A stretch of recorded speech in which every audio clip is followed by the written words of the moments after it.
Today we're going to bring you a special report relating to the conflict that we witnessed over the weekend. I'm not going to make any commentary regarding the politics of it because there's enough people out there making all this noise, and frankly, I'm not an expert of that. In the past, every time we had some sort of conflict, especially around the Middle East, we've always had some sort of impact on logistics.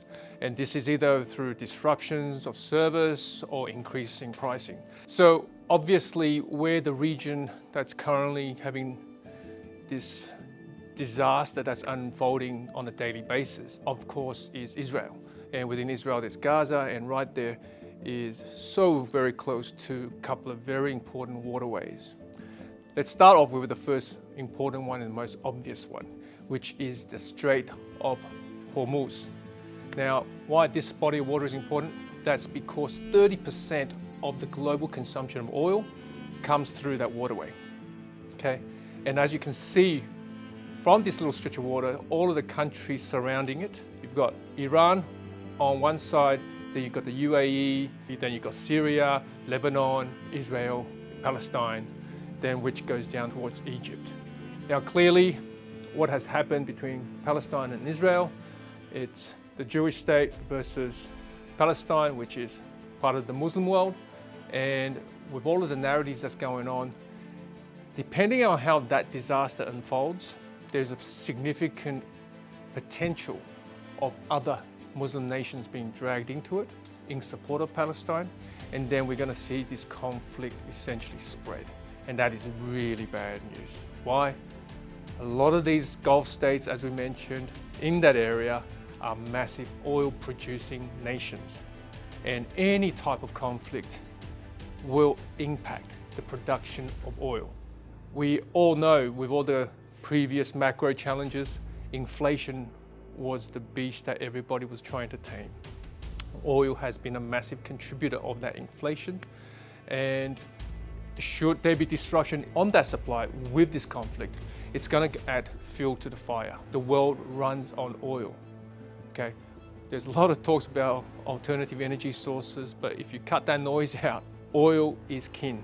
And eventually, should that supply be impacted, price goes up, it will domino effect out to all of the products and services, supply chain. It will affect everybody on this planet. So that's the reality. If for any reason the Strait of Hormuz is being blocked by any military because they don't want that oil to trade by the nations that could be pulled into this conflict, that is going to be the worst case scenarios in terms of supply of oil. So that is the situation about Strait of Hormuz. Very important waterway, guys. Shift across to the little bit further west of the map.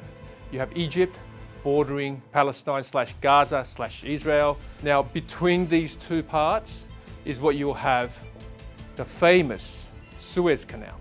We all know what happened when there was an evergreen vessel that got stuck on the waterway there, right? The trickle effect in terms of that disruption was felt around the world. Now that was with one ship, whereas the current conflict, due to the complexity that it is, no one knows what will unravel. So right now the Suez Canal is not being affected.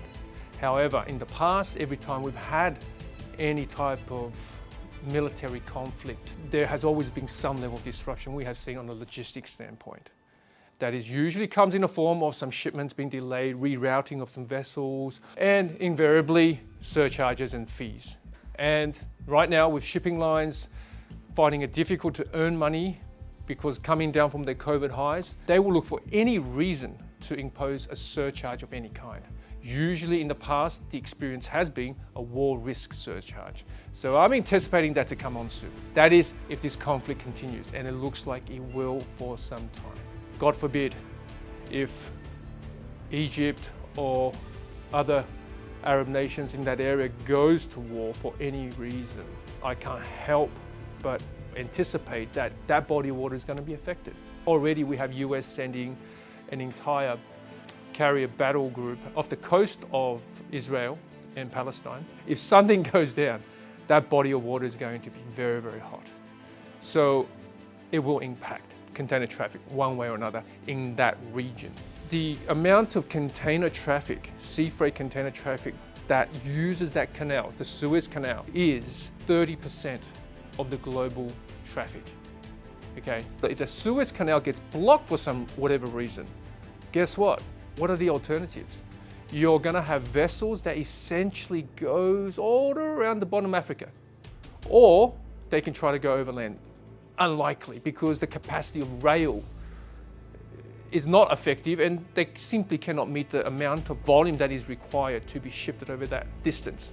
And if it does, watch the pricing is going to go through the roof. That is a reality. We can then go to the third most important body of water, which is the Panama Canal.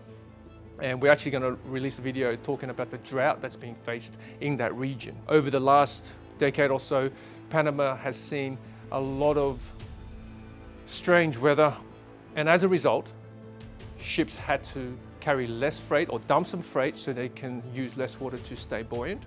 And the amount of ships that can pass through the Panama Canal is already reduced by a great degree. So the worst case scenario is that if the ships goes through the Panama Canal, everybody is going to feel the effects of it, and we are already feeling the effects now. On that note, I think that is a good little snapshot in terms of how I see what this conflict may mean to global trade and the effects it will have on logistics. But one thing is for certain, expect surcharges to be imposed by shipping lines by way of war risk surcharges or even bunker charges increasing due to the limiting supply or disruption in supply of the oil, and in so causing the oil prices to skyrocket.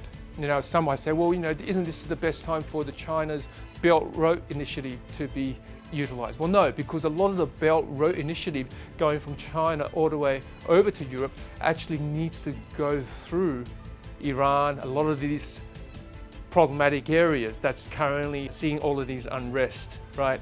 So the only solution if we want to avoid all that mess is for this conflict to come to a swift end and people stop suffering.